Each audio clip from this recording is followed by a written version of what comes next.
Together for Arctic Futures project is a project to establish dialogue for Arctic and European youth. It's a 4-year project and funded by the European Union. These dialogues is one thing of the project, or one part of the project.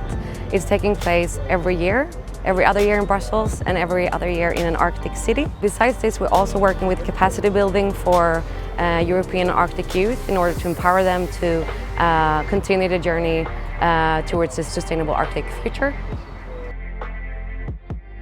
My goal here at the Arctic Youth Dialogue is to network, meet other Arctic, European or Indigenous youth so that we can work together for a brighter future for the Arctic. I believe that the Arctic is going to be a huge part of solving, for example, the climate crisis we're facing today. There's a lot of unexplored opportunities in the Arctic.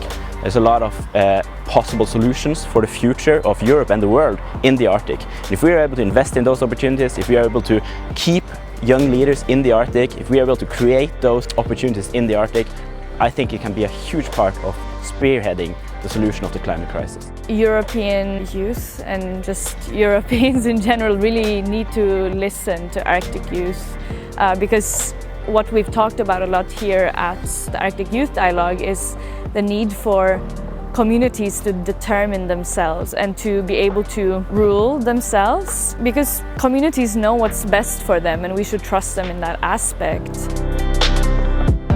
It's really important to have the voice of the young people being brought up to the policymakers. What we really don't need to see is resignation and people, just kind of resigning and allowing the change to go on, but people to actually raise the voice and have a positive dialogue and also come with suggestions on how to change this, because that will be needed, because it will be a paradigm shift. It will need some change of culture and so on.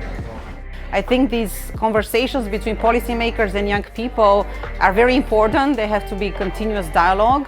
And I hope also they learn from each other, because there were young people who came from a whole variety of countries in the Arctic. And I think it was also a learning experience for them to exchange perspectives and hear their own experiences.